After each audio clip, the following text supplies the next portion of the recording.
Hey guys, good evening, नमस्कार। कैसे हैं आप सब लोग? तो बहुत बहुत स्वागत आप लोगों का एकाग्रता सीए के हमारे यूट्यूब चैनल पर।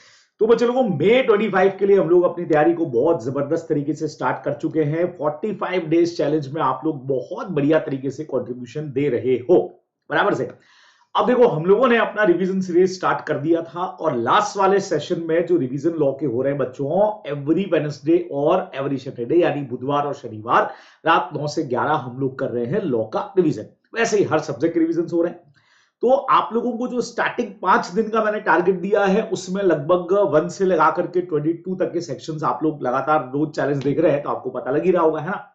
तो हम लोगों का रिवीजन का जो एक सेशन लाइव हमने लिया उसमें हम लोग सेक्शन नंबर 1 से लगा करके लगभग सेक्शन नंबर 10A तक अपनी बात को कंप्लीट कर चुके थे, ठीक है ना। तो आज का हमारा सेशन जो है उसमें हम लोग क्या करने वाले हैं, देखो हमारा जो लाइव रहेगा 9 से 11 वाला फिक्स वाला, उसमें तो हम आगे कंटिन्यू करेंगे 23 से लगा करके हमारा 42 तक का जो पोर्शन है यानी प्रोस्पेक्टस एंड अलॉटमेंट। लेकिन जैसा आपको मैंने प्रॉमिस किया था कि यार 12 से 22 तक का रिवीजन कहां है सर, 12 से 22 भी तो करना है, हमारे टारगेट्स भी और उसके बाद में हमारा टेस्ट भी होने वाला है ना। तो चलिए इस सेशन में आज आप लोगों के लिए मैंने इस क्लास को रिकॉर्ड कर दिया है, यानी कि 12 से लगा करके 22 तक का जो पोर्शन है वो पूरा हम इस वाले लेक्चर में रिवाइज करने वाले हैं। तो बहुत बढ़िया तरीके से आप लोगों को ये देख लेना है, एकदम बढ़िया तरीके से मैं आपको सारी चीजें समझाने वाला हूं। ठीक है, बराबर क्लियर हो गया? फटाफट से शुरू करें बच्चे लोगों। चलिए जी, तो आइए हम लोग कर देते हैं बच्चे लोगों इसको स्टार्ट और सीधा सीधा सेक्शन 12 से चालू करते हैं बच्चों। अब सेक्शन नंबर 12 हमको पता है कि यार ये कंपनी के रजिस्टर्ड ऑफिस का हमारा सेक्शन है। याद क्या करना है इसके अंदर अपने को? पहला पॉइंट देखो, बहुत कंसेप्ट वाइज बात करेंगे और बहुत सीधी सीधी सिंपल सी बात हमारी इसके अंदर होने वाली है कि भाई कोई भी कंपनी अपना रजिस्टर्ड ऑफिस जो है वो इन कॉर्पोरेशन के 30 डेज के अंदर मेंटेन करेगी और उसके बाद में हर वक्त मेंटेन करके रखेगी। क्या बोलते हो? बहुत सही है। तो जैसे ही कंपनी का इनकॉर्पोरेशन हुआ 30 दिन में आपको क्या करना है बच्चे लोगों को? मेंटेन करके रखना है। रजिस्टर्ड ऑफिस कंपनी मेंटेन करेगी। और क्यों रखना होता है? क्योंकि इसी जगह पर कंपनी अपने जो भी डॉक्यूमेंट्स वगैरह है, एक्नॉलेजमेंट है, सारी यहीं पर आने वाली है बच्चों। ये अपने को मेनली ध्यान में रखना चाहिए। क्लियर है ना? बात समझ में आई आप लोगों को? एकदम सिंपल सी हमारी बात हो गई। तो ये पॉइंट आप लोगों को यहां से ध्यान में रखना है। 30 डेज ऑफ इनकॉर्पोरेशन, सिंपल सी बात है। चलिए, अब वेरिफिकेशन क्या होगा? 30 दिन में अपने को वेरीफाई भी करना है, ये भी अपन बात कर चुके थे पहले ही। 30 दिन के अंदर ऑफिस का वेरिफिकेशन भी करना है। अब मेन चीज यहां से है एवरी कंपनी शैल। देखो, हर कंपनी अपने हर ऑफिस के नाम के बाहर, मतलब हर एड्रेस के बाहर पेंट और अफिक्स करेगी अपना नाम और अपना एड्रेस। दो चीजें बच्चों याद रखो, हर कंपनी अपने हर ऑफिस के बाहर दो चीजें मेन है। पहले नंबर पे हो गया अपना नेम, है ना। फर्स्ट नंबर पे क्या हो गया? नेम हो गया बच्चे लोगों। और सेकंड नंबर पे हो गया अपना एड्रेस। ठीक है, तो नेम और उनका जो एड्रेस है उसको कहां कहां लिखेगी? अपने रजिस्टर्ड ऑफिस के बाहर, और कहीं पर भी और भी उनका ऑफिस है या प्लेस है जहां वो बिजनेस कर रहे हैं, उस हर जगह के बाहर उनको रखना पड़ेगा। ठीक है, क्या करेगी? पेंट या एफिक्स करेगी। तो कंपनी अपना नाम और रजिस्टर्ड ऑफिस का एड्रेस या तो पेंट कर दे दीवार पे, है ना, या कोई बोर्ड लगा दे। कहां कहां पे? हर रजिस्टर्ड ऑफिस के बाहर, रजिस्टर्ड ऑफिस के बाहर और हर वो जगह जहां वो बिजनेस कर रही है उसके बाहर। कैसी जगह पे? कॉन्स्पिशियस का मतलब जहां पे विजिबल हो सके। लेटर्स कैसे होने चाहिए बच्चों? जो लेजिबल लेटर्स हो। सर लेजिबल लेटर्स क्या होते हैं बच्चों? ऐसे लेटर्स जो प्रॉपर्ली दिखाई दे सके, बराबर। उसके अलावा ऐसे वर्ड्स होने चाहिए, ऐसी लैंग्वेज होनी चाहिए बच्चों जो, एक तो हमारी हो गई जैसे इंग्लिश में हमने लिख दिया वो तो ओके है, लेकिन वहां की जो लोकल लैंग्वेज अगर है, one of the language in general use of that locality, उसमें आपने को लिख देना चाहिए। ये आपको ध्यान में रखना है, बराबर से। तो ये कंपनी का नाम और एड्रेस, कंपनी की रजिस्टर्ड ऑफिस और हर वो ऑफिस जहां वो बिजनेस कर रहे हैं उसके बाहर आएगा। सिंपल चीज हो गई। ठीक है, अच्छा, कंपनी के सील में क्या आएगा बच्चे लोगों? कंपनी के सील में नेम और एड्रेस दोनों नहीं आता है, सिर्फ क्या आता है? नेम आता है। ठीक है, फिर कंपनी के जो भी डॉक्यूमेंट्स बनेंगे बच्चों, कंपनी के जो भी बिजनेस लेटर है, बिल हेड है, लेटर पेपर है, जो भी नोटिस है, जितने ऑफिशियल पब्लिकेशन है उसमें तो बहुत सारी चीजें आएंगी। उसमें कंपनी का नेम और एड्रेस तो आ ही रहा है। उसके अलावा कंपनी का सीआईएन याद है, पढ़ा था अपन लोगों ने। ठीक है, उसके अलावा टेलीफोन नंबर हो गया, फैक्स नंबर हो गया, मेल आईडी हो गया, वेबसाइट एड्रेस हो गया। ये सारी चीजें कंपनी के हर ऑफिशियल पब्लिकेशन पर, लेटर हेड पर आने वाली है। ठीक है, फिर कंपनी के जो भी promissory note, bills of exchange, cheque वगैरह होंगे, उन पर सिर्फ कंपनी का नाम आएगा। ये अपने को ध्यान रखना। सोचो, जो कंपनी का रजिस्टर्ड ऑफिस और हर ऑफिस के बाहर क्या आ रहा है बच्चों, नेम और एड्रेस आ रहा है, ठीक है। कंपनी की सील पे सर सिर्फ कंपनी का नाम आ रहा है, लेटर हेड पे सर नेम एड्रेस के अलावा बाकी सारी डिटेल भी आ रही है, और जो भी नेगोशिएबल इंस्ट्रूमेंट है उस पर सर सिर्फ कंपनी का नाम आ रहा है, प्रिंट रहेगा। चेक के ऊपर भी आप जानते हैं ना, है ना, कि फॉर जेबी प्राइवेट लिमिटेड, और नीचे मान लीजिए पर्सन का नाम आ गया, जेबी डायरेक्टर डेजिग्नेशन दे दिया। ये अपने को ध्यान में रखना है। क्लियर बच्चों? एक बढ़िया पॉइंट, अगर किसी कंपनी ने लास्ट 2 ईयर में अपना नाम चेंज किया है तो अपने पुराने नाम के साथ, मतलब नए नाम के साथ में पुराना नाम भी लिखना पड़ेगा।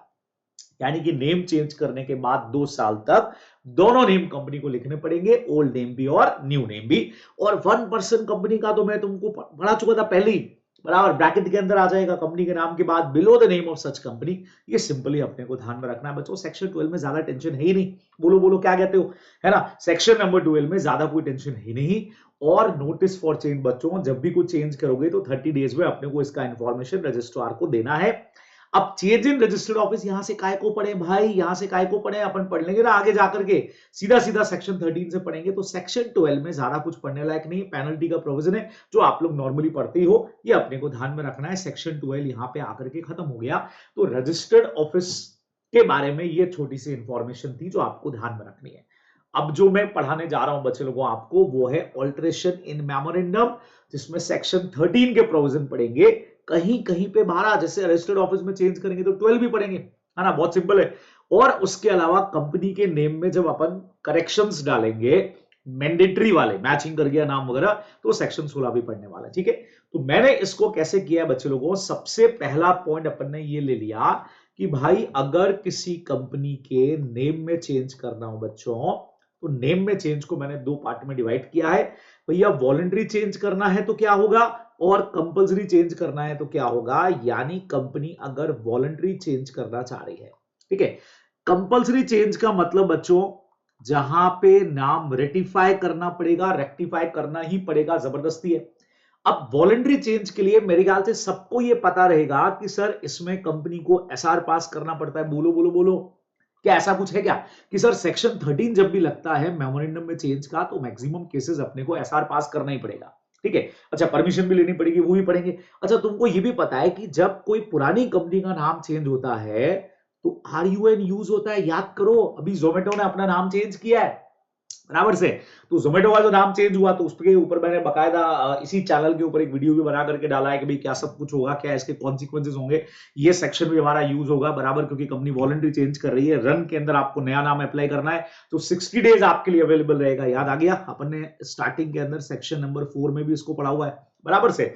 तो ये देखो, यहां से अगर अपन पढ़े तो बहुत सिंपल बोला है, अगर नेम चेंज करना है तो एसआर पास करना पड़ेगा बच्चों, और अप्रूवल लेना पड़ता है आरओसी का। सर आरओसी का को लिखा हुआ है वहां स्टडी बैड में, तो हमको सीजी दिखेगा। बच्चे लोगों, सीजी ने ये पावर डेलीगेट कर दिए हैं आरओसी को, तो इनका अप्रूवल लगेगा, परमिशन लेनी पड़ेगी बच्चों, अपने को ध्यान में रखना है, बराबर से।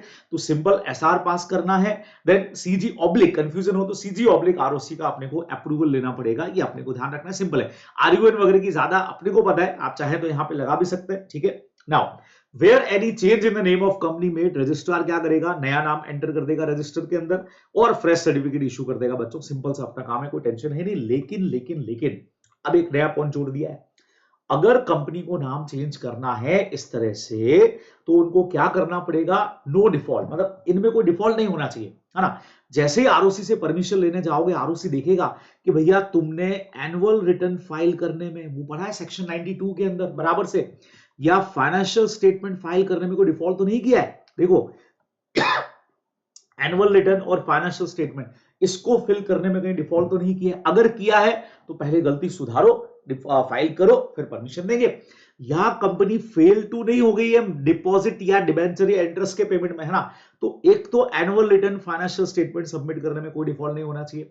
उसके अलावा बच्चे लोगों, जो हमारे डिपॉजिट है और जो हमारे डिबेंचर्स है ना, इनके इंटरेस्ट पेमेंट में या अगर ड्यू डेट आ गई है तो इनके रीपेमेंट में किसी तरह का, इन दोनों सेक्शंस के अंदर नो डिफॉल्ट होना चाहिए, तभी परमिशन मिलेगा। अगर डिफॉल्ट है तो पहले डिफॉल्ट को सुधारिए, जैसे ही आप सुधारेंगे बच्चों परमिशन अपने को मिल जाएगी। ऐसे होता है वॉलंटरी चेंज। ठीक है, क्लियर है, बराबर, बहुत सिंपल है, एकदम आसानी से कर सकते हो आप। एग्जाम में क्वेश्चन बन जाएगा कि यार कंपनी का नाम जो है वो सनसेट लिमिटेड है, कंपनी डूबे जा रही है।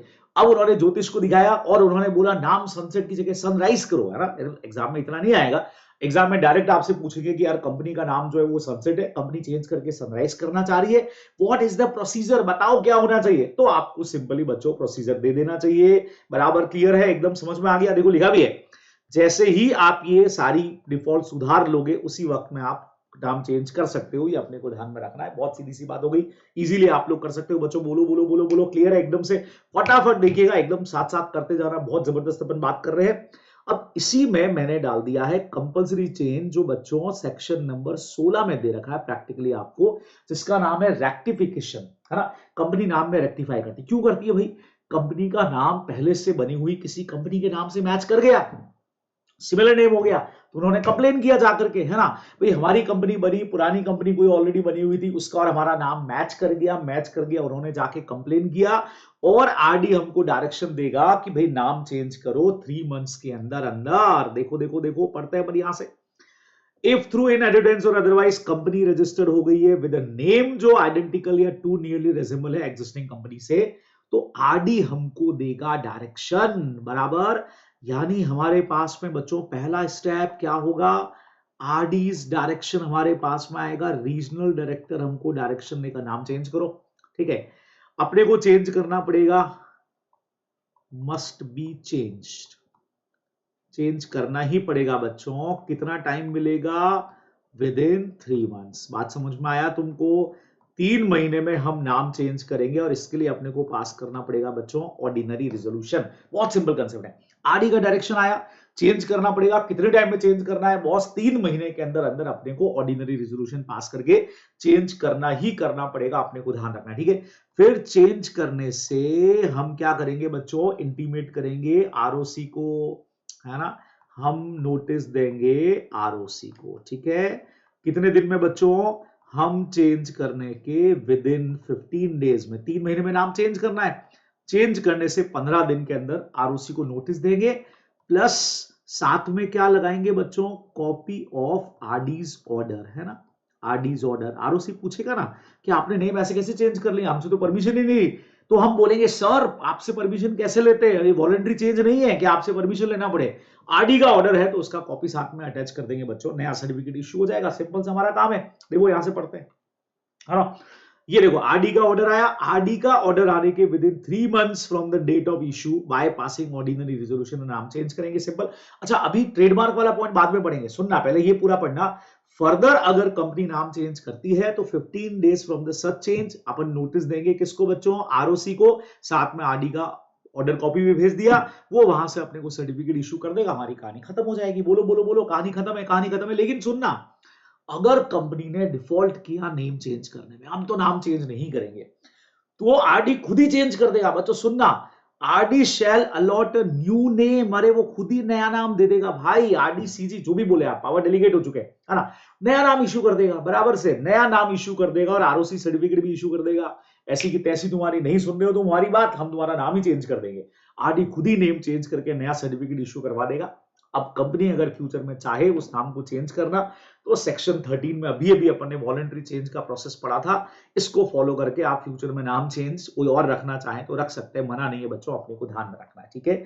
अब तुम लोग अच्छी तरह से जानते हो, ऐसा नाम चेंज का कंप्लेन कभी भी किया जा सकता है, समझ रहे हो। जैसे एक कंपनी, हमने पुरानी कंपनी जो है वो 2010 में रजिस्टर्ड थी बच्चों, हमने जो कंपनी ओपन की बच्चों वो 2025 में ओपन किया, सिमिलर नेम से ओपन हो गई, सेम नेम से, और पुरानी कंपनी वालों को ये पता लगा 2030 में कि नेम सिमिलर हो गया है, तो वो कंप्लेन तब भी कर सकते हैं। लेकिन आप लोग जानते हो, अगर हमारा नाम, कंपनी का नाम किसी पुराने ट्रेडमार्क से मैच हो गया है, ट्रेडमार्क से मैच हो गया, तो न्यू कंपनी के इनकॉर्पोरेशन के only within 3 years they have right to complain, otherwise फिर उनको कंप्लेन करने का राइट नहीं होगा। बोलो बोलो बोलो, याद है ना सबको ये प्रोविजन मेरे ख्याल से। On an application by a registrar proprietor of trademark, the name is identical या too nearly resemble, ठीक है, तो यहां पे भी आरडी ऑर्डर करेगा चेंज करो, लेकिन ये एप्लीकेशन कब होनी चाहिए बच्चों, 3 years from the incorporation of the company. Company के इनकॉर्पोरेशन के 3 साल में ही ऐसी कंप्लेन आप कर सकते हो। तो आरडी ऑर्डर यहां पे भी करेगा, 3 मंथ्स में हम चेंज करेंगे, अदरवाइज फिर कोई चेंज नहीं होगा। ये अपने को सिंपली ध्यान में रखना चाहिए। बहुत सिंपल सा हमारा पॉइंट है बच्चों, जो आप ध्यान में रखने वाले हो।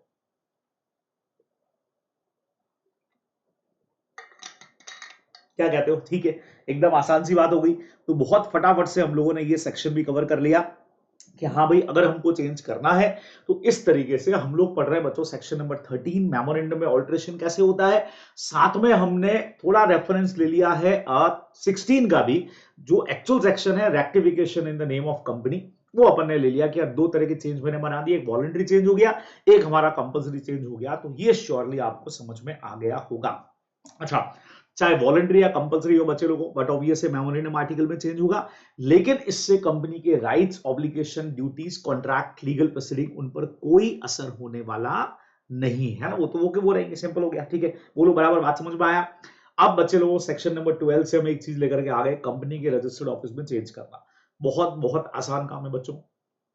कंपनी के रजिस्टर्ड ऑफिस में चेंज करना है तो पहला चेंज हमने लिया है बच्चों, लोकल लिमिट्स में चेंज करना। एक ही सिटी में एक जगह से दूसरी जगह चले गए बच्चों, सिंपल है, बोर्ड रेजोल्यूशन पास करना है, प्लस आरओसी को इन्फॉर्म कर देना है आईएनसी 22 में। बोलो क्या कहते हो? खत्म, कुछ नहीं कर रहा है। अच्छा, इससे मेमोरेंडम में भी इफेक्ट नहीं आएगा, क्योंकि मेमोरेंडम को ऑल्टर तभी होता है, मेमोरेंडम ऑल्टर जब हम लोग स्टेट में चेंज करेंगे बच्चों, उसमें सिर्फ स्टेट का नाम आता है ना। तो यहां कुछ नहीं करना है, बोर्ड रेजोल्यूशन पास करना है बच्चों। शेयर होल्डर्स की मीटिंग भी नहीं बुलानी है तुमको, खाली बोर्ड रेजोल्यूशन पास करो, नया एड्रेस आरओसी को बता दो, 30 डेज के अंदर कहानी खत्म हो जाएगी। ठीक है, इससे बड़ा चेंज बच्चों एक सिटी से दूसरी सिटी में चेंज करना है। सिंपल बच्चों, एसआर पास कर दो एंड नोटिस टू आरओसी दे दो बच्चों। एसआर के बारे में भी इंफॉर्मेशन दे दो, जनरली एमजीडी 14 में जाती है, और नए एड्रेस के बारे में भी एनसी 22 में बता दो। अगर फॉर्म्स याद रहते तो बहुत अच्छी बात है, otherwise simply prescribed form word हम लिख सकते हैं। गलत फॉर्म लिखने की जगह ज्यादा बेटर है कि आप प्रेस्क्राइब फॉर्म वर्ड को यूज कर लो। ठीक है, तो अगर हमको लोकल लिमिट्स में ही चेंज करना है तो बोर्ड रिजोल्यूशन से काम हो जाएगा। अगर हम राजस्थान में, जैसे मैं हूं, और जोधपुर से हम लोग जयपुर में शिफ्ट करना चाह रहे हैं बच्चों, तो एसआर पास कर लेंगे, देन आरओसी को हम एसआर की और नए एड्रेस की इंटीमेशन दे देंगे, काम खत्म हो जाएगा। बराबर से, ये भी ठीक है। अब बच्चे लोगों, थोड़ा सा बड़ा चेंज जो आएगा वो समझना। अगर हम चेंज करना चाह रहे हैं एक आरओसी से दूसरे आरओसी के एरिया में, स्टेट सेम है बच्चों, सुनना, 12.5 और 12.6 क्या कहता है? दो स्टेट ऐसे हैं बच्चे लोगों, जैसे महाराष्ट्र के अंदर हमारे पास में दो आरओसी है, मुंबई और पुणे। तमिलनाडु में भी दो आरओसी है, चेन्नई और को। तो एग्जाम में क्वेश्चन भी ऐसा ही बनेगा कि कंपनी का रजिस्टर्ड ऑफिस मुंबई सिचुएटेड है, कंपनी पुणे आरओसी के एरिया में शिफ्ट होना चाह रही है, या चेन्नई से कोयम्बटूर या कोयम्बटूर से चेन्नई शिफ्ट होना चाह रही है। तो बढ़िया चीज क्या है, स्टेट सेम है, स्टेट तो वही सेम है, लेकिन सिर्फ आरओसी हमारा जो है वो चेंज हो गया है। उसके लिए एक जबरदस्त वाला प्रोसीजर बच्चों अपने को यहां पे दे रखा है, जो अपने को ध्यान में रखना चाहिए। ठीक है, अब टाइमिंग वाइज इसके अंदर अपन थोड़ी सी बात कर लेते हैं फटाफट से। देखो, पूरा प्रोसेस आपके सामने है। ठीक है, तो सबसे पहले नंबर पे बच्चों, अगर, अच्छा, इसका क्वेश्चन हमेशा किस पे आएगा बच्चों? मुंबई पे या फिर मतलब महाराष्ट्र या तमिलनाडु पे आएगा। तो ऐसे में पहले स्टेप पे कंपनी को पास करना पड़ेगा एसआर, है ना। अपन स्पेशल रिजोल्यूशन पास कर लेंगे। ठीक है सर, और क्या करें? अब एसआर पास करने के बाद इसका कॉपी अपने को देना पड़ेगा, मतलब परमिशन लेनी पड़ेगी अपने को, किसकी? आरडी की। ठीक है, तो यहां पे हमने कर लिया बच्चों अप्लाई टू रीजनल डायरेक्टर। ठीक है, अब आरडी को जब हम अप्लाई करेंगे तो अगले स्टेप के अंदर, मैं स्टेप वाइज बना देता हूं, है ना। अगले स्टेप में बच्चों, जैसे एसआर पास किया, फिर हमने आरडी को अप्लाई किया। अब आरडी आइदर अप्रूवल देगा या नहीं देगा, क्योंकि हम प्रोसेस पढ़ रहे हैं, तो यहां पे हम ये लिख देते हैं कि यार अपने को अप्रूवल जो है वो रिसीव्ड हो गया। ठीक है, अब कितने दिन में रिसीव हुआ बच्चे लोगों, यहां से फोकस करना आप मेरे साथ। कंफर्मेशन और अदरवाइज, मतलब मना भी कर सकता है, जो कुछ भी करेगा वो विद इन 30 डेज हमारे पास में आ जाएगा, है ना। तो अपन तो मान के चल रहे हैं अप्रूवल रिसीव हो गया, तो जैसे हमने वहां से भेजा, अप्रूवल हमारे पास में बच्चों आ जाएगा विद इन 30 डेज। क्या कहते हो? एसआर पास कर लिया हमने, आरडी को अप्लाई कर लिया, 30 दिन में हमारे पास अप्रूवल रिसीव हो गया बच्चे लोगों कि हाँ भाई अप्रूवल आ गया। अब हम क्या करें? ये जो अप्रूवल आया है, copy of approval, copy of approval, ये हमको सेंड करना पड़ेगा, सेंड टू बोथ आरओसी। बच्चों सुनना, दोनों आरओसी को, सॉरी आरओडी नहीं भाई, ये क्या लिख दिया मैंने, आरओसी लिखना है, और इसका भी टाइमिंग है बच्चे लोगों, ये करना है विद इन 60 डेज। बात समझ में आया? सर दोनों आरओसी कौन से बच्चों, जहां से हम लोग जा रहे हैं और जहां अब जाने वाले हैं, जैसे मुंबई से पुणे जा रहे हैं तो मुंबई वाले को भी बोलेंगे टाटा बाय बाय हम जा रहे हैं। देखो, certified copy of confirmation shall be filed within 60 days from the date of confirmation. जब आ जाएगी तब हम आरओसी के पास में भेज देंगे बच्चों। बहुत सिंपल सा हमारा कंसेप्ट है, ठीक है। तो एसआर पास कर लिया, आरडी को हमने अप्लाई कर दिया, अप्रूवल हमारे पास 30 डेज के अंदर आ गई है, कॉपी ऑफ अप्रूवल हमने दोनों आरओसी को भेज दी बच्चों। अब क्या होगा, अब हमारे पास में सर्टिफिकेट आ जाएगा इनकॉर्पोरेशन का, ठीक है। ये कौन इश्यू करेगा, certificate issued by new ROC. क्या कहते हो, नया आरओसी देगा, न्यू आरओसी, जहां अब हम जा रहे हैं, और ये आ जाएगा बच्चों हमारे पास में विद इन 30 डेज। काम खत्म। चलिए ठीक है, हमारे पास सर्टिफिकेट आ गया। अब हम क्या करेंगे बच्चों लोगों को, दो काम और करने पड़ेंगे। एक तो क्या होगा बच्चों, जितने भी डॉक्यूमेंट्स हमारे पड़े हैं ना, हमारे जितने भी डॉक्यूमेंट्स हैं, वो डॉक्यूमेंट ओल्ड आरओसी जो है पुराना वाला, वो न्यू आरओसी को सबमिट कर देगा, सॉरी भेज देगा बच्चों, है ना। जो भी हमारा पुराना वाला आरओसी है वो क्या करेगा, न्यू आरओसी को सारे डॉक्यूमेंट सेंड कर देगा, ठीक है। और हम क्या करेंगे बच्चों, हम अपना जो भी नया एड्रेस है वो हम किसको इंटीमेट कर देंगे, टू न्यू आरओसी, जहां पर हम जा रहे हैं उनको हम एड्रेस बता देंगे, अपना काम खत्म हो गया। तो देखो प्रोसीजर वाइज अगर बात किया जाए तो बहुत सिंपल है बच्चों, एसआर पास करना है, ठीक है। नाउ आरडी को अप्लाई किया, आरडी ने 30 डेज के अंदर जवाब दे दिया, 60 डेज में हमने दोनों आरओसी को भेज दिया, नया वाला आरओसी 30 दिन में हमको सर्टिफिकेट दे देगा, पुराना आरओसी नए आरओसी को सारे डॉक्यूमेंट सबमिट कर देगा बच्चे लोगों। और फिर उसके बाद में हम नए आरओसी को क्या सबमिट कर देंगे, एड्रेस दे देंगे, नया भेज देंगे। ये हमारा प्रोसीजर यहां आकर के खत्म हो जाएगा बच्चों, आपने को ध्यान में रखना है। बोलो बोलो बोलो, बहुत सिंपल प्रोसेस है, एकदम आसान सा काम है। अगर हम चेंज करना चाह रहे हैं वन सिटी से अनदर सिटी, सेम स्टेट है बच्चों लेकिन डिफरेंट आरओसी है, तो क्वेश्चन इस पर अगर बना तो सिर्फ तमिलनाडु पे बनेगा या फिर महाराष्ट्र पे बनेगा, ये आप लोगों को ध्यान में रखना है। बोलो बोलो बोलो, एकदम क्लियर है, सबको क्लियर है, बढ़िया, एकदम आसान पॉइंट है। अब बच्चों अगर स्टेट चेंज कर रहे हैं, हम एक स्टेट से दूसरे स्टेट में जा रहे हैं भाई, बराबर सुनना, राजस्थान से हम लोग हरियाणा में जा रहे हैं, बराबर से महाराष्ट्र में जा रहे हैं, कर्नाटका में जा रहे हैं, किधर न किधर तो जा रहे हैं, तो उसके लिए बच्चों प्रोसेस तो लगभग सेम है। जहां जहां चेंज होगा वो समझिए। अगर आपको एक स्टेट से दूसरे स्टेट में कन्वर्ट करना है तो भी बच्चे लोगों चीज तो सेम ही है भैया, एसआर तो इधर भी पास करना पड़ेगा, सेम है बच्चों, एसआर इधर भी रहेगा, ठीक है। आरडी को अप्लाई यहां पे भी करेंगे, इस बार आरडी जो अप्रूवल देगा बच्चों उसके लिए आरडी 60 डेज का टाइम लगा रहा है, ये पॉइंट एक चेंज हो जाएगा, ठीक है। 60 डेज का टाइम लगाएगा। अप्रूवल आने के बाद हम जो आरओसी को कॉपी भेजते हैं ना बच्चों, वो 30 दिन के अंदर ही भेजनी है अपने को, ये चेंज हो गया। पहले 60 डेज था यहां पे, यहां 30 दिन आ गया। आरओसी यहां पे भी सर्टिफिकेट हमको 30 डेज के अंदर इश्यू करेगा बच्चों, सेम टू सेम पॉइंट है, बस टाइमिंग चेंज हो गया। डॉक्यूमेंट यहां पे भी पुराना वाला आरओसी नए आरओसी को सेंड कर देगा, सेम प्रोसेस है। नया एड्रेस हम नए आरओसी को नए स्टेट वाले को बता देंगे, सिर्फ चेंज क्या हुआ बच्चों वो समझिएगा। जब हम एक स्टेट से दूसरे स्टेट में जा रहे हैं और हमने आरडी को अप्लाई किया, तो आरडी अप्रूवल जो है वो 30 की जगह 60 डेज में हमको दे रहा है ना। तो जो पहले 30 60 30 था, 30 दिन में हमारे पास अप्रूवल आया, 60 दिन में हमने आरओसी को भेजा, आरओसी ने सर्टिफिकेट 30 दिन में दिया, वो 60 30 30 हो जाएगा। अप्रूवल 60 डेज में आएगी, हम आरओसी को 30 डेज में बताएंगे और सर्टिफिकेट हमारे पास 30 डेज में आएगा, ठीक है। ये देखो आपको मैं बता रहा हूं, यहां से हमारा चेंज हो गया, यहां हमने एसआर पास किया, देन आरडी को अप्लाई किया। अब आरडी बच्चों यहां जवाब देने के लिए 60 डेज का टाइम ले रहा है और हम आरओसी को बताने के लिए 30 डेज का टाइमिंग ले रहे हैं, बस सेम है, बाकी चीजें वो को है। अच्छा सर आरडी ने 60 डेज का टाइम क्यों लिया वो समझो, क्योंकि स्टेट चेंज हो रहा है। तो आरडी इस बार परमिशन देने से पहले कंसेंट लेगा क्रेडिटर का, डिबेंचर होल्डर का, अदर कंसर्न पर्सन को भी नोटिस देगा और उनकी परमिशन भी लेगा, है ना। शेयर होल्डर की तो पहले ही मिल चुकी है।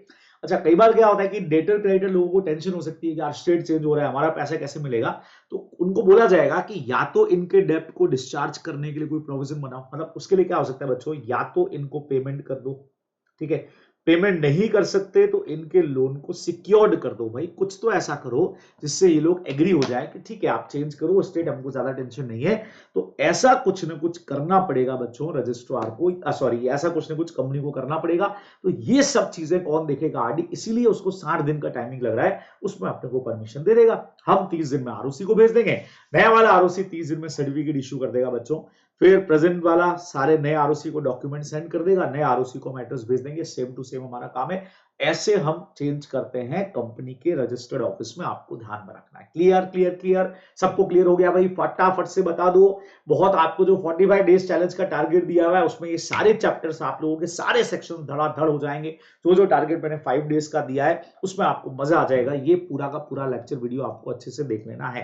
क्लियर क्लियर बराबर। चलो ऑब्जेक्ट क्लॉज में, अरे कुछ है ही नहीं भाई, ऑब्जेक्ट क्लॉज में चेंज करना, एसआर पास करना है और आरओसी को इंफॉर्मेशन देना है, कहानी खत्म है। और क्या है, ऑब्जेक्ट में बदलना है अपने को, है ना। वो अपना क्वेश्चन भी है, हम लोग कोई लैंड बिल्डिंग वाला कोई ऐसा बिजनेस कर रहे हैं इंफ्रास्ट्रक्चर टाइप का, और नाउ फूड प्रोसेसिंग में चेंज करना है, तो करो ना सर, कौन मना कर रहा है। एसआर पास कर लो, आरओसी को इंफॉर्मेशन इसकी दे दो, आरओसी वहां पे एंट्री करके सर्टिफिकेट इशू कर देगा, कहानी खत्म हो जाएगी। बोलो बोलो बोलो। हाँ, इसमें एक चीज और है, प्रोस्पेक्टस वाले ऑब्जेक्ट में चेंज करना बच्चों, वो अपन सेक्शन नंबर 27 में प्रोस्पेक्टस वाले चैप्टर में पढ़ेंगे, उसको मैं यहाँ पे कवर नहीं कर रहा हूं। लायबिलिटी क्लॉज में एक बार इनकॉर्पोरेट होने के बाद चेंज होता ही नहीं है, क्योंकि सेक्शन नंबर 13 में आर्टिकल जो भी आपका कह सकते हो कि लायबिलिटी है उसमें चेंज करने का कोई प्रोविजन उन्होंने दिया ही नहीं है।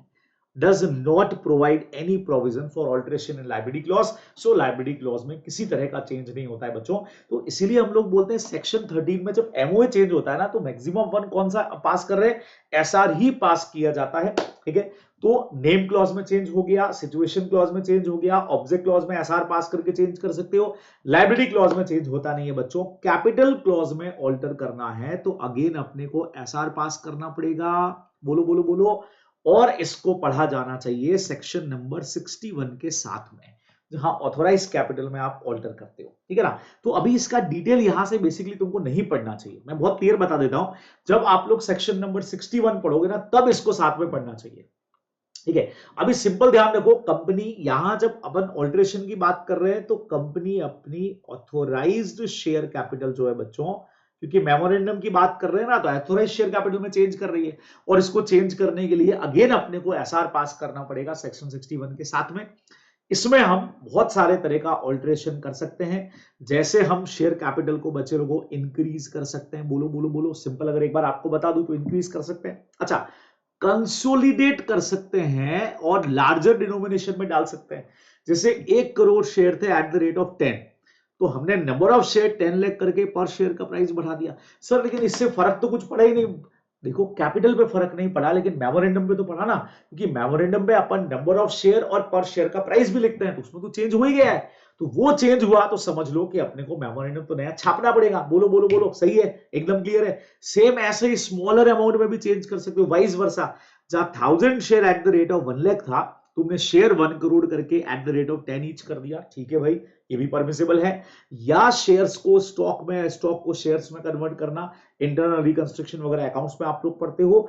या कई बार अनइश्यूड शेयर को कैंसिल ही कर देना, है ना भाई। हमारे पास में 10,000 मान लीजिए इक्विटी शेयर थे एट द रेट ऑफ 10 हमारी ऑथोराइज्ड शेयर कैपिटल में, है ना, और उसमें से हमने 8000 equity share at the rate of 10 already बच्चों इश्यू कर रखे हैं, है ना। तो अनइश्यूड कितने हो गए हमारे पास, 2000 इक्विटी शेयर अनइश्यूड है एट द रेट ऑफ 10। इसको कंपनी कैंसिल करना चाह रही है तो कर देना भाई। अच्छा, इसका तो कोई जनरल एंट्री भी नहीं होगा, खाली नोट्स में आपको नोट्स टू अकाउंट्स में लिखना पड़ेगा। अब आपकी ऑथोराइज कैपिटल भी 10 की जगह 80 हो जाएगी, और फ्यूचर में और जरूरत पड़े तो एसआर पास करके और बढ़ा भी सकते हो, कोई टेंशन नहीं है।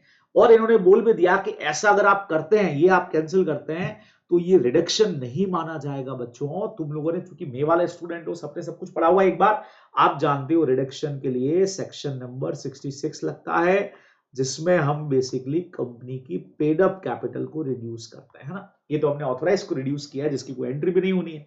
तो ये आपको ध्यान में रखना है बच्चों। ऑल्टरेशन इन कैपिटल क्लॉज खत्म। बोलो बोलो बोलो।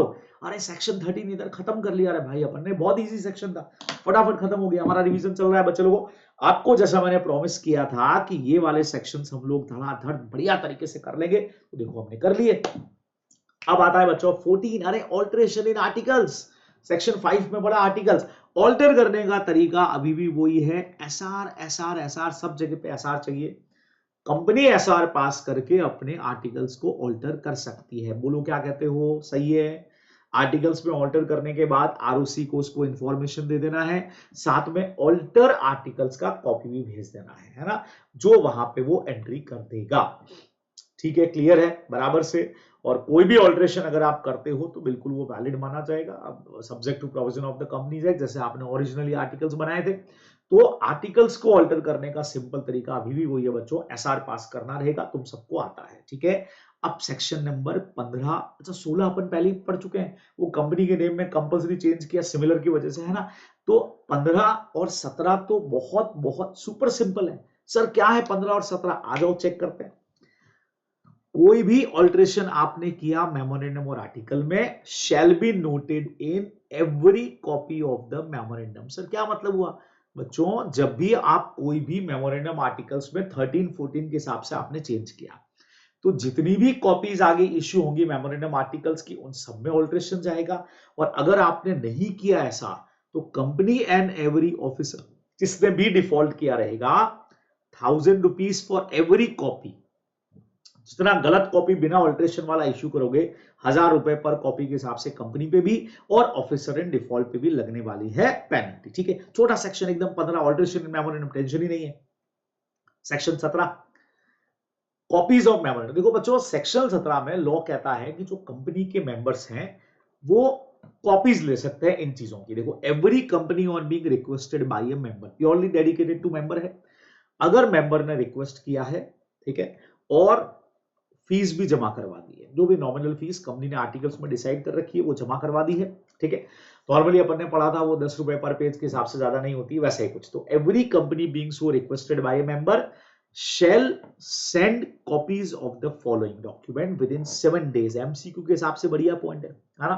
कंपनी क्या करेगी, मेंबर की रिक्वेस्ट करने पे 7 डेज के अंदर उसको कॉपी प्रोवाइड करेगी, किसकी, मेमोरेंडम की, आर्टिकल्स की। अगर कंपनी ने कोई भी एग्रीमेंट में एंट्री करी है या कोई भी रेजोल्यूशन पास किया है अंडर 117 में। सर 117 कौन सा है, मीटिंग्स वाले चैप्टर में पढ़ते हो, एडमिनिस्ट्रेशन और management, resolution and agreement to be filed विद आरओसी, जो अपन आरओसी को भेजते हैं ना। तो अगर कोई भी एग्रीमेंट या रेजोल्यूशन की कॉपी चाहिए तो हम देंगे। तो हम किसकी कॉपी देंगे, मेमोरेंडम का कॉपी चाहिए, आर्टिकल्स का कॉपी चाहिए, अगर कंपनी ने कोई एग्रीमेंट किया उसका कॉपी चाहिए, कोई रेजोल्यूशन पास किया उसका कॉपी चाहिए, हम भेजेंगे ना, देंगे। 7 डेज में हम प्रोवाइड करेंगे मेंबर को, रिक्वेस्ट करने के बाद, फीस जमा कराने के बाद में। फोकट में नहीं देना है, फीस के बाद देना है। अगर कंपनी ने डिफॉल्ट किया तो again company and every officer 1000 रुपया फॉर ईच डे, 7 डेज में देना था। जितना लेट करोगे 1000 रुपए पर डे के हिसाब से मैक्स से मैक्स 1 लाख रुपीस तक जाएगा पेनल्टी बच्चों, ये अपने को ध्यान में रखना चाहिए। ये सब बोला है सेक्शन नंबर 17 में, याद रहेगा। किसने रिक्वेस्ट किया, मेंबर ने। क्या चाहिए सर, मेमोरेंडम का या आर्टिकल का या रेजोल्यूशन का या एग्रीमेंट का कॉपी चाहिए। फोकट पे मिलेगा क्या, नहीं सर पैसा लगेगा। कितने दिन में देंगे, 7 डेज में देंगे। लेट दिया तो पर डे 1000 के हिसाब से पेनल्टी, जो मैक्स से मैक्स 1 लाख तक जाएगी, अपने को ध्यान में रखना चाहिए। खत्म हो गया, बढ़िया बच्चों, खत्म। सेक्शन 17 भी खत्म, आसान आसान सेक्शन है, फटाफट कर लिया हम लोगों ने। आ जाओ सेक्शन नंबर 18, क्या कहता है भाई, एक कंपनी का दूसरी कंपनी में कन्वर्जन। अरे अपन ने बात की थी ना इस पे, यस सर कंपनी कन्वर्ट हो सकती है। कंपनी में convert by itself in some other class of company, अपने मेमोरेंडम और आर्टिकल्स को ऑल्टर करके कन्वर्ट हो सकती है। इसके लिए करना क्या है बच्चे लोगों, बहुत सिंपल है। A company of any class registered under this act. अच्छा, कुछ जो कंडीशंस लगी हुई है वो ध्यान रखना है। आपको याद हो तो कल की क्लास में अपने सेक्शन 8 के कन्वर्जन का पूरा प्रोसेस पढ़ा था, ठीक है। लेकिन अपन जानते हैं कि जैसे ओपीसी में कन्वर्ट नहीं होगी तो वो तो नहीं होगी जो नहीं होगी, ठीक है, अपने को अच्छी तरह से पता है। स्मॉल कंपनी में सेक्शन 8 कंपनी कन्वर्ट नहीं होती है, वो सब अपने को पता है। बाकी एक कंपनी और of any class registered under this act अपने आप को दूसरे क्लास में कन्वर्ट कर सकती है under this act by alteration of memorandum and articles. यानी ये करने के लिए भी बच्चों पास करना पड़ेगा एसआर, है ना। एसआर की रिक्वायरमेंट तो इधर भी रहेगी, सिंपल है। देखो ये बॉक्स वाली चीज बाद में पढ़ाऊंगा, अब इसके लिए करना क्या है बच्चों, समझना। whenever such conversion of company is required to be done, जब अपने को ऐसा कन्वर्जन करना है the company shall file an application to the registrar, company registrar को एक एप्लीकेशन देगी, who shall after satisfy himself that the provision applicable for registration of company have been complied close the former registration of the company। बच्चों simple काम क्या करना है, देखो अपन लोग यहाँ पे मेमोरेंडम और आर्टिकल्स के अंदर ऑल्टर करेंगे। आप जानते हो कि अगर ऐसा कन्वर्जन करना है तो एसआर पास किए बिना तो होगा नहीं, एसआर पास किया, ठीक है, बाकी रिक्वायरमेंट्स कंप्लीट करी और कन्वर्जन करने के बाद हमने इसका एप्लीकेशन जो है वो रजिस्ट्रार को भेज दिया। रजिस्ट्रार अगर सेटिस्फाई है कि आपने सारी रिक्वायरमेंट को पूरा कर दिया है तो बट ऑब्वियसली पुराने इनकॉर्पोरेशन को बंद करके नया इश्यू कर देगा, है ना। After registering the required document एक नया सर्टिफिकेट अपने को इश्यू हो जाएगा, बराबर से, बहुत सिंपल है। लेकिन अपन जानते हैं ऐसे कन्वर्जन से कंपनी की जो डेप्थ थी, जो लाइबिलिटीज थी, जो कन्वर्जन से पहले की थी, उन पर किसी तरह का कोई असर होने वाला नहीं है ना, वो तो अभी भी आपको एज इट इज पूरी करनी पड़ेगी, ठीक है। अब दो स्पेशल पॉइंट मैंने डाले हैं बच्चों, प्राइवेट से पब्लिक कंपनी में कन्वर्ट करना बहुत इजी है। प्राइवेट कंपनी का मतलब आपने अपने आर्टिकल में 2 क्लॉज 68 के प्रोविजन रेस्ट्रिक्शंस लगा रखे थे, उनको रिमूव करके बच्चों अपने को 2 क्लॉज 71 अप्लाई कर देना है। यानी अब कंपनी के शेयर ट्रांसफर करने पे no restriction, maximum number of members पे कोई लिमिटेशन अब नहीं रहेगा और पब्लिक को इनवाइट करने पे कोई प्रोहिबिशन नहीं रहेगा। तो ये conversion of private company into public company में हम लोग फॉलो करते हैं। करना है इसके लिए एसआर पास पड़ेगा, ठीक है।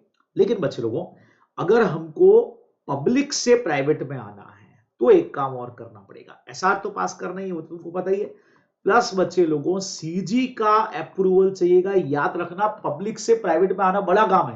अगर पब्लिक कंपनी और प्राइवेट में कन्वर्ट हो रही है ना, तो अपने को उल्टा करना है।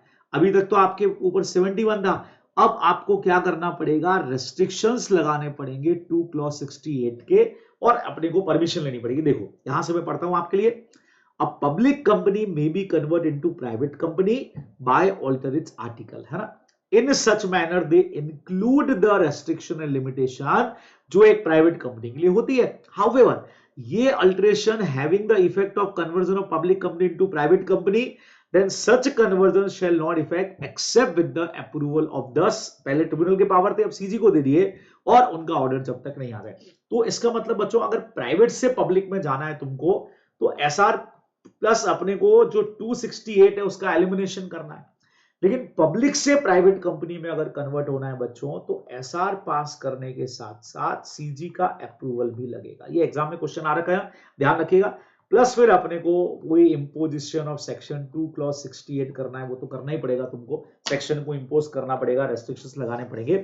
तो ये आपको स्पेशल पॉइंट एक ध्यान रखना है कि पब्लिक से प्राइवेट में अगर जाना है तो एसआर के साथ साथ सीजी का अप्रूवल लगेगा बच्चों, ये आप लोग ध्यान में रखने वाले। क्लियर हुआ, बराबर, बोलो बोलो बोलो फटाफट से। रिवीजन बैच में हम लोग हैं बच्चों को, मई 25 वालों का धड़ाधड़ रिवीजन यहाँ पे हो रहा है। तो हम लोगों ने सेक्शन नंबर 12, 13, 14, 15, 16, 17, 18 तक हमारा काम खत्म कर लिया है। अब एक बहुत बहुत जबरदस्त वाला सेक्शन आपके सामने आ रहा है। अच्छा, डॉक्राइंस मैंने आपको करने के लिए 45 डेज चैलेंज में मैंने आपको बोला था डॉक्राइंस तुम लोग करके रखोगे, बराबर से डॉक्राइंस तुम लोग पढ़ के रखोगे, सब मैंने पहले ही आप लोगों को बोल दिया था, ठीक है। नाउ उसके बाद में आ रहा है सब बहुत जबरदस्त बच्चों सेक्शन 19, 20, 21, 22, एकदम आखिरी पोर्शन पे हम लोग पहुंच गए। और आप लोग जानते हो यार, सेक्शन 19 तो सुपर हिट सेक्शन है यार, बहुत जबरदस्त वाला सेक्शन है, बहुत प्यारा सेक्शन है और एग्जाम के हिसाब से मैं लिख दे रहा हूं सुपर इंपॉर्टेंट बच्चों, सुपर सुपर डुपर सेक्शन है, ठीक है। सेक्शन क्या कहता है समझो, सब्सिडरी कंपनी कभी भी होल्डिंग कंपनी की मेंबर नहीं बन सकती। Subsidiary company can not be A member of holding company.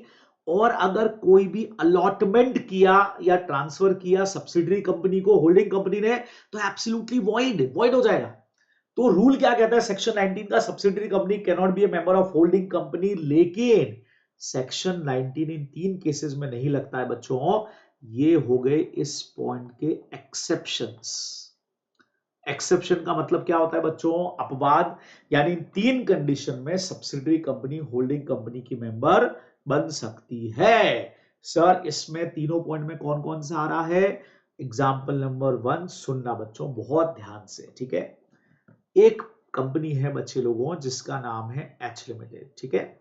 और एच लिमिटेड जो कंपनी है इसका एक शेयर होल्डर है जिसका नाम है मिस्टर रमन। ये इसका शेयर होल्डर है भाई, ठीक है। इसके पास में कंपनी के 10-12% जो भी है 10% शेयर होल्डिंग है, 2% 1% है मिस्टर रमन के पास में। अब बच्चों मिस्टर रमन जो है वो डेड बेड पर है, यानी कि आप कभी भी ऊपर निकल सकता है। तो इसने क्या किया कि अपनी एक विल बनाई और जो भी मिस्टर रमन के पास में एसेट्स हैं, उसके अलावा जो भी शेयर्स इनके पास में है एच लिमिटेड के, वो सब इन्होंने ट्रांसफर कर दिए कंपनी को। देखो कंपनी एक लीगल पर्सन होती है तो उसके नाम पे विल में आप एसेट ट्रांसफर कर सकते हो। उसने अपनी सारी एसेट एस लिमिटेड के नाम पे ट्रांसफर कर दी। तो एस लिमिटेड कौन हो गई बच्चे लोगों? ये एक तरह से मिस्टर रमन की लीगल हेयर या लीगल रिप्रेजेंटेटिव हो गई है। अब एक्चुअल में हुआ क्या था, ये जो एस लिमिटेड है ये एक्चुअल के अंदर एच लिमिटेड की कौन है बच्चे लोगों? सब्सिडरी है। मतलब इन दोनों के बीच में होल्डिंग सब्सिडरी का रिलेशन बना हुआ है। यानी कि होल्डिंग कंपनी का मेंबर अगर सब्सिडरी कंपनी को as a legal heir holding company के शेयर ट्रांसफर कर दे तो लॉ को कोई प्रॉब्लम नहीं है। लॉ कहता है अलाउड है। देखिए मेरे साथ पहला पॉइंट देखना, एक्सेप्शन का पहला पॉइंट, द सब्सिडरी कंपनी यानी अपने एग्जांपल के हिसाब से S limited is a legal representative किसकी? Deceased member. मेरे एग्जांपल के हिसाब से कौन है? Mister Raman of the holding company. तो अगर subsidiary company is a legal representative of the member of the deceased member, मतलब जो मेंबर मर चुका है, ऑफ द होल्डिंग कंपनी अगर है तो सब्सिडरी कंपनी शेयर हेल्ड कर सकती है बच्चे लोगों। यानी इस कंडीशन में सब्सिडरी कंपनी को हमने अलाउड किया कि आप होल्डिंग कंपनी के शेयर अपने पास में रख सकते हो। बोलो बोलो बोलो, बात समझ में आया? अच्छा एक और एग्जांपल, इसी एग्जांपल में एक चीज और सेट कर रहा हूं बच्चों, सुनना। यही एग्जांपल, सिचुएशन चेंज हो रही है। सुनो सुनो सुनो सुनो सुनो, एक बढ़िया एग्जांपल यहां पे दे रहा हूं, तुमको समझ आएगा। होता यह है कि मिस्टर रमन जो है वो उनके पास में शेयर है, वो डेड बेड के ऊपर मरने वाले हैं। तो उन्होंने क्या किया बच्चे लोगों, अपने सन या डॉटर के नाम पे, ये मास्टर सन या डॉटर कुछ भी समझ लो, ठीक है, उसके नाम पे उन्होंने सारे शेयर ट्रांसफर किए। लेकिन प्रॉब्लम ये है कि ये उनका जो सन या डॉटर है वो माइनर है, अभी मान लीजिए 14 साल का ही है। तो उन्होंने अपनी विल में लिख दिया कि जब तक कि 21 साल का नहीं हो जाए, आप जानते हो कोर्ट कई बार लुक आफ्टर करता है तो 21 साल में भी मेजोरिटी हो सकती है, तो 21 या 18 जो भी है, तब तक इस बंदे का उन्होंने एक गार्जियन बना दिया। और गार्जियन बनाया बच्चों एक कंपनी को, और उस कंपनी को उन्होंने ये शेयर ट्रांसफर किए जो हेल्ड कर रहा है एज अ ट्रस्टी। ट्रस्टी का मतलब जो किसी और के बिहाफ पे हेल्ड कर रहा है। तो एस लिमिटेड जो है वो इस बंदे, इस माइनर के बिहाफ पर उन शेयर को भी होल्ड करके रख रही है ना। याद करो सेक्शन 89 में अपन पढ़ते हैं, एक होता है सीधा सीधा सा अपना रजिस्टर्ड शेयर होल्डर और एक होता है बेनिफिशियल शेयर होल्डर। तो यहां पे जो माइनर सन या डॉटर है ये तो बेनिफिशियल शेयर होल्डर है, बेनिफिट सारे इनको मिलेंगे। लेकिन शेयर किसके नाम पे रहेंगे जब तक कि मेजर नहीं हो जाता है? एस लिमिटेड के नाम पे, है ना। तो एस लिमिटेड इन शेयर को हेल्ड कर रहा है ओनली एज अ ट्रस्टी। तो अलाउड रहेगा। तो लॉ ने कहा यार ऐसे में हम अलाउड मानेंगे, मरने वाले की इच्छा तो मानेंगे कि नहीं मानेंगे। तो where the subsidiary company hold such share as a trustee. अरे भैया खरीद नहीं सकते तुम, लेकिन एज अ ट्रस्टी अगर आप शेयर हेल्ड करना चाह रहे हो तो हमको कोई दिक्कत नहीं है। एज अ ट्रस्टी आप इन शेयर को हेल्ड करके रख सकते हो बच्चों, ये अपने को इधर ध्यान में रखना चाहिए। तो subsidiary company as a legal heir of deceased member of holding company share रख सकती है। एज अ ट्रस्टी अगर शेयर हेल्ड करके रखना चाह रही है तो बिल्कुल रख सकती है। तीसरा नंबर बच्चों, तीसरा एग्जाम्पल ध्यान से सुनना। ऐसा होता है, दो कंपनियां हैं, एक का नाम है बच्चों ए लिमिटेड, एक कंपनी का नाम है बी लिमिटेड, ठीक है, बराबर, बहुत सिंपल है। अच्छा बात है 2015 की। 2015 में ए लिमिटेड ने क्या किया? A limited purchase 1% shares of B limited, है ना। ध्यान से देखना, ए लिमिटेड ने बी लिमिटेड के 1% शेयर खरीदे। तो simple, A limited is a member of B limited हो गया, सिंपल है, ठीक है। अब बच्चों 2025 में कहानी बदली और 2025 में बी लिमिटेड ने परचेज किया, मान लेते हैं 60% shares of A limited. 60% share purchase कर लिए, 60% की वोटिंग राइट भी आ गए, है ना। तो ऐसे में बच्चों क्या हुआ? बी लिमिटेड बन गई हमारी होल्डिंग कंपनी और ए लिमिटेड बन गई है सब्सिडरी कंपनी, ठीक है, बराबर है, सही हूं मैं। लेकिन अब एक प्रॉब्लम है, जो ए लिमिटेड है उसने पहले से शेयर होल्ड किए हुए अपनी होल्डिंग कंपनी के। तो अब हमने कहा कि भाई क्या शेयर देने पड़ेंगे, क्योंकि रूल ये कहता है सब्सिडरी कंपनी होल्डिंग के शेयर नहीं रख सकती है। अब सब्सिडरी कंपनी कह रही है मैंने तो शेयर तब होल्ड किए थे जब हमारे बीच होल्डिंग सब्सिडी का रिलेशन था ही नहीं। तो लॉ कहता है ओके आप रहने दीजिए, आप इन शेयर्स को रखिए। A subsidiary, which was a member of holding company, वो होल्डिंग कंपनी की मेंबर है कब से, before becoming a subsidiary of the holding company. समझ रहे हो, मतलब जब होल्डिंग सब्सिडी का रिलेशन बना उसके पहले से अगर आप शेयर होल्डर हो, may continue to be membership, तो आप अपना मेंबरशिप कंटिन्यू कर सकते हो, चलेगा, आपको शेयर सरेंडर करने की जरूरत नहीं है। लेकिन एक बहुत खास बात है, ऐसी company shall have no right to vote at the meetings of holding company. ये खाली बच्चों तीसरे पॉइंट में, अगर कोई subsidiary company as a legal heir holding company के शेयर लेती है, वोट कर सकती है, अगर एज अ ट्रस्टी शेयर लेती है, वोट कर सकती है, लेकिन आपका होल्डिंग सब्सिडरी रिलेशन बनने के पहले के आप शेयर होल्डर हो, तो जब भी होल्डिंग कंपनी की मीटिंग होगी तो सब्सिडरी कंपनी को नोटिस तो जाएगी, इनकी तरफ से इनका जो भी रिप्रेजेंटेटिव होगा वो पार्ट भी लेगा, लेकिन उसको वोट करने का राइट नहीं मिलेगा, तो नहीं मिलेगा बच्चों लोगों। ये आपको इधर ध्यान में रखना चाहिए ना। ट्रस्ट का मतलब अपने समझा लिया, जहां आप किसी और के बेस पर, बेनिफिशियरी कोई और है और उसके बिहाफ पे आप शेयर होल्ड करते हो। तो ये हमारा सुपर हिट सेक्शन है बच्चे लोगों, सेक्शन नंबर 19 यार, बहुत तगड़ा क्वेश्चन है, एग्जाम में आने के भरपूर चांसेस इसके होंगे, तो ये आप लोगों को ढंग से पढ़ करके जाना चाहिए, ठीक है, एकदम सिंपल। चलिए जी, आखिरी 3 सेक्शन बच्चों आज के रिवीजन सेट के, सर्विस ऑफ डॉक्यूमेंट। अरे सेक्शन 20 मीटिंग वाला नोटिस सेक्शन 101 के साथ भी पढ़ते हो, तुम इसको बोलो बोलो बोलो, सिंपल। सर्विस ऑफ डॉक्यूमेंट का मतलब बच्चों, अगर हम कंपनी को कोई भी डॉक्यूमेंट सेंड करना चाह रहे हैं on the company, if you are a shareholder, you are ROC and you want to send any document to the company or company's officer, कुछ भी अगर देना चाह रहे हो, तो भेजने का तरीका क्या है बच्चों, यहां पे दे रखा है। तो सिंपल तरीका है, रजिस्टर्ड पोस्ट से भेजना है या स्पीड पोस्ट से भेजना है, जिसे प्रूफ रहे, कोरियर सर्विस के थ्रू भेज सकते हो, पर्सनली जाकर के रजिस्टर्ड ऑफिस पे छोड़ सकते हो, इलेक्ट्रॉनिक मीडियम जैसे ईमेल वगैरह से आपने भेज दिया, और कोई भी मैटर अगर प्रेस्क्राइब किया जाए तो अपन भेज सकते हैं बच्चे लोगों। सिंपली अपने को सेक्शन में ध्यान में रखना है, क्लियर। अगर कंपनी को भेजना है तो ऐसे भेजोगे। अच्छा सर, अगर कंपनी भेजना चाहे कुछ भी रजिस्ट्रार या मेंबर को, रजिस्ट्रार मतलब आरओसी को, कंपनी अगर कुछ भी भेजना चाहे आरओसी को तो कैसे भेजेगी बच्चों, सारे पॉइंट सेम है, सिर्फ रजिस्टर्ड पोस्ट से पहले एक वर्ड और जुड़ गया जिसको कहते हैं post, this is called ordinary post. Sir फर्क क्या है, तुमको पता है कि अगर जो पोस्ट ऑफिस के बाहर सिंपल एक पोस्ट बॉक्स लगा हुआ है, उसमें तुम लेटर डाल करके आगे स्टाम्प लगा करके, तो उसको बोलते हैं ऑर्डिनरी पोस्ट, जिसमें हमारे पास कोई प्रूफ नहीं होता है कि हमने भेजा है कि नहीं भेजा है, बस ये फर्क होता है, ठीक है। रजिस्टर्ड पोस्ट या स्पीड पोस्ट या बाकी सब में हमारे पास में सबूत है कि हमने, प्रूफ है कि हमने अपने पास भेजा है।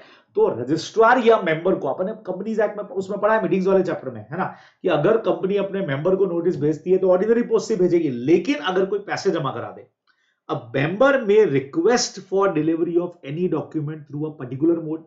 मेंबर बोल सकता है सर मुझे तो आप रजिस्टर्ड पोस्ट से भेजोगे, और उसके लिए उसने पैसे भी अगर कंपनी के पास जमा करा दिए, तो फिर कंपनी उसको उसी मैटर से उसी तरीके से भेजेगी। जैसे एजीएम का नोटिस वगैरह होता है ना, तो मेंबर बोल सकता है कि सर ऑर्डिनरी पोस्ट से मत भेजो, मुझे रजिस्टर्ड पोस्ट से भेजो, इसका पैसा मैं जमा करवा रहा हूं, तो फिर अपन उस तरीके से भेज देंगे बच्चों। ये अपने को सिंपली ध्यान में रखना चाहिए। तो ये आप लोग यहाँ पे मेन पॉइंट है बच्चों, ध्यान में रखने वाले, बहुत ज्यादा इंपॉर्टेंट पॉइंट है, अपने को ध्यान में रखना है, क्लियर। अब देखो इसमें इंपॉर्टेंट एक और चीज है, in case of delivery by post, अगर हम पोस्ट से कुछ भी भेज रहे हैं, तो अपन कब मानेंगे कि सामने वाले तक पहुंच गया होगा। तो अब इसमें याद करो, इंडियन कॉन्ट्रैक्ट एक्ट में भी अपन मानते थे कि इधर से हमने लेटर पोस्ट कर दिया, सामने वाले को मिल गया होगा। तो यहां क्या रूल है, in case of notice of meeting at the expiration of 48 hours after the letter containing the same is posted, यानी वैलिड सर्विस ऑफ नोटिस अपने को कब मान लेना है बच्चों की, सामने वाले को मिल गया, चाहे एक्चुअल में मिला हो नहीं मिला हो, हमारे पोस्ट करने से 48 घंटे अगर पूरे हो जाते हैं, लगभग 2 दिन समझ लो, तो मान लिया जाता है सामने वाले को लेटर डिलीवर हो गया।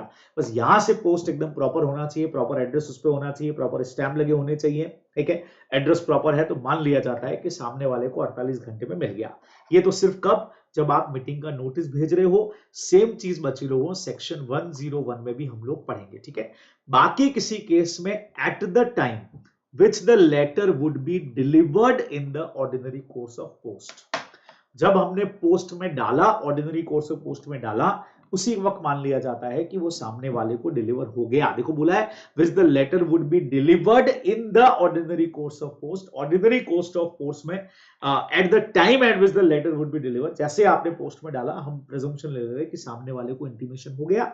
ये अपने को बच्चों ध्यान में रखना है। ये सब कहता है हमारा सेक्शन नंबर 20, ठीक है, कि अगर कोई भी सर्विस ऑफ डॉक्यूमेंट अपने को करना है तो उसमें ये सारे के सारे रूल हमारे काम में आने वाले हैं। क्लियर क्लियर क्लियर, बोलो बच्चे लोगों। आखिरी 2 सेक्शन एकदम आसान से, हमारा आज का टारगेट था 12 से 22 अपने को खत्म करना है, तो देखो अपन पहुंच गए। अब आता है बच्चों, कंपनी की तरफ से अगर कोई भी डॉक्यूमेंट को ऑथेंटिक बनाना है ना, या कोई भी प्रोसीडिंग या कॉन्ट्रैक्ट होना है तो कौन करेगा भाई? Save as otherwise provided in the Act. मतलब अगर इस एक्ट में कहीं कुछ और कह दिया गया हो कि भाई इस डॉक्यूमेंट के लिए यही पर्सन ऑथोराइज होगा, तो फिर वो सेक्शन की बात माननी है। अदरवाइज कॉमन रूल क्या है? अ डॉक्यूमेंट और proceeding requiring authentication by a company. ठीक है, contract made on behalf of the company. अगर कंपनी के बिहाफ पे कोई भी डॉक्यूमेंट को ऑथोराइज करना है, ऑथेंटिक बनाना है, या कंपनी के बिहाफ पे अगर कॉन्ट्रैक्ट करना है, तो कौन करेगा बच्चे लोगों? मे बी साइन बाय, या तो करेगा केएमपी। ध्यान से देखिएगा, कौन करेगा सर? या तो करेगा केएमपी, या अदर कोई भी officer of the company duly authorised by the board, यानी कि कोई भी ऑथोराइज्ड ऑफिसर कर सकता है बच्चों, ध्यान में रखना है। By the board, authorised officer by the board. Simple. Company के बिहाफ पे कोई भी डॉक्यूमेंट बनना है, कंपनी के बिहाफ पे कोई भी कॉन्ट्रैक्ट होना है, उसको कौन ऑथोराइज करेगा? कोई भी, या तो की मैनेजरल पर्सन, अपन ने पढ़े हुए हैं की एमपी में कौन कौन आता है, वो सारे लोग, उनमें से कोई भी, या फिर जो भी हमारा authorise officer by the board होगा वो उस कॉन्ट्रैक्ट को कर सकता है कंपनी के बिहाफ पे, या कोई भी डॉक्यूमेंट प्रोसीडिंग को ऑथेंटिक बनाना है, ऑथोराइजेशन वाले, ऑथेंटिकेशन वाले साइन करना है, वो बंदा कर सकता है। सिंपल बच्चों, 21 ये कहता है। अब ये पावर मिलते कैसे हैं एक्चुअल में, ये आता है अपना अगला point. Execution of bills of exchange या कॉन्ट्रैक्ट वगैरह करना है तो कैसे मिलेंगे, तो समझना। अब बिल्स ऑफ एक्सचेंज, हुंडी, प्रमोजरी नोट, कुछ भी है, इन सबको कंपनी के बिहाफ पे कौन एक्सेप्ट कर सकता है, कौन बना सकता है, कौन ड्रॉन कर सकता है, कौन एक्सेप्ट कर सकता है, उसके लिए उस पर्सन के पास में होनी चाहिए एक्सप्रेस या इंप्लाइड ऑथोरिटी। ठीक है, मतलब कंपनी के बिहाफ पे जो भी बिल्स ऑफ एक्सचेंज या चेक है उनको ड्रॉ करना, मेड करना, एंडोर्स करना, एक्सेप्ट करना, ऐसा कोई पर्सन करेगा बच्चों जिसके पास आइदर या तो एक्सप्रेस ऑथोरिटी है या इंप्लाइड ऑथोरिटी है। अब नॉर्मली इंप्लाइड ऑथोरिटी तो कैसे होती है बच्चों? केएमपी वगैरह के पास आई गई, ऊपर अपन ने पढ़ा हुआ है ना। लेकिन कुछ चीजें ऐसी हैं जिनके लिए एक्सप्रेस ऑथोरिटी देनी पड़ेगी। वो कैसे मिलेगी बच्चों? एक्सप्रेस ऑथोरिटी मिलेगी राइटिंग में।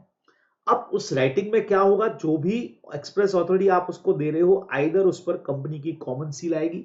तुमको पता है अगर कॉमन सील अवेलेबल नहीं है तो 2 डायरेक्टर के साइन से काम चल जाएगा। वो भी अगर नहीं है, मतलब कॉमन सील इफ नॉट, मैं और नहीं लिखता हूं, कॉमन सील इफ नॉट, तो 2 डायरेक्टर के साइन चलेंगे, या फिर आप लोग जानते हो सर 1 डायरेक्टर प्लस 1 सीएस के साइन से भी काम चल जाएगा। हाँ, अगर कंपनी के पास कॉमन सील नहीं है तो यहां पे 2 डायरेक्टर या 1 डायरेक्टर और सीएस के साइन से आप ऑथेंटिक बना सकते हो। सिंपल है। तो कंपनी किसी भी पर्सन को कॉमन सील लगा करके ऑथोराइज एक्सप्रेस ऑथोरिटी दे सकती है कोई भी कॉन्ट्रैक्ट करने के लिए, चाहे फिर वो इंडिया में हो चाहे आउटसाइड ऑफ इंडिया हो, स्पेशल या जनरल पावर दे सकती है। तो देखो, कोई भी बंदा कंपनी के बिहाफ पे कोई भी चीज एग्जीक्यूट करेगा, कोई भी कॉन्ट्रैक्ट करेगा, तो या तो एक्सप्रेस या एम्प्लाइड। एम्प्लाइड वैसे अपन ने ऊपर भी पढ़ लिया, केएमपी या ऑथोराइज पर्सन। अब ऑथोराइज कैसे बनाना है? एक्सप्रेस ऑथोरिटी देनी पड़ेगी।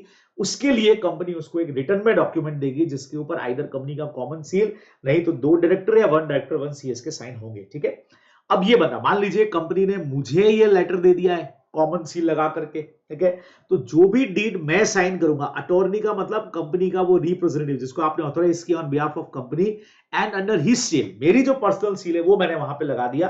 ठीक है, अगर सीलिंग की जरूरत है तो वो कंपनी को बाउंड करेगा। तो ऐसे समझ लो, अगर कंपनी अपना कॉमन सील भी लगा के किसी पर्सन को एक्सप्रेस पावर दे रही है कि यार ये हाउस की डील तुम हमारे बिहाफ पे कर सकते हो, तो उस बंदे ने जो भी कॉन्ट्रैक्ट किया रहेगा उसके लिए कंपनी बाउंड हो जाएगी बच्चों। ये अपने को ध्यान में रखना है। ये आपका सेक्शन नंबर 22 यहां आकर के पूरा पूरा कंप्लीट हो गया, जो आपको ध्यान में रखना चाहिए। यहां आकर के बच्चों हमारा 1 से 22 खत्म।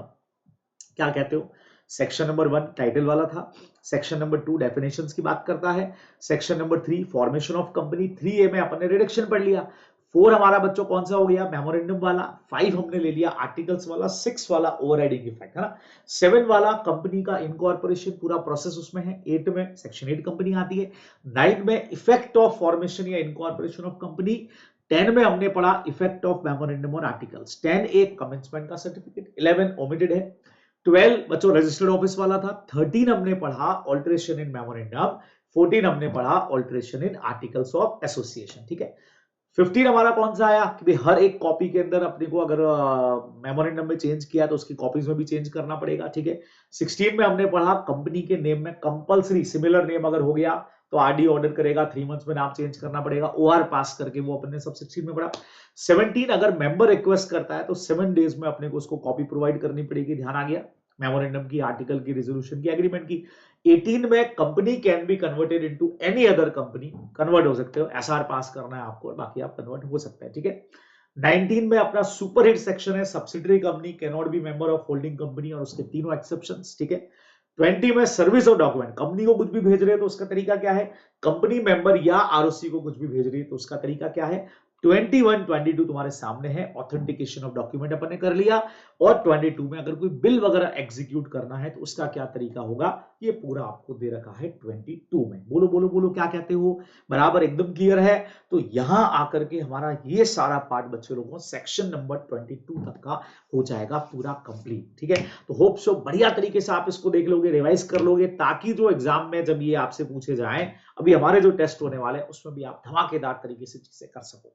चलिए जी, तो ओके बच्चे लोगों, आपसे फिर मुलाकात होगी हमारे अगले सेशन में, जो हमारा रिवीजन का नॉर्मल सेशन होगा, जिसमें हम लोग आगे के हमारे सेशंस के ऊपर करने वाले हैं हमारी सारी बात। तो सीए एकाग्रता पूरी टीम आप लोगों के साथ में इस वक्त में बहुत जबरदस्त तरीके से बच्चों फोड़ देंगे इस बार जोरदार तैयारी के साथ। ठीक है, तो क्या कर देना है, लाइक करना है, शेयर करना है, चैनल को सब्सक्राइब करके रखना है बच्चों। बहुत सारी चीजें यहाँ पे लगातार आपके पास में आने वाली है। Okay, bye bye, tata, take care, ख्याल रखिएगा, फिर मिलते हैं बच्चों।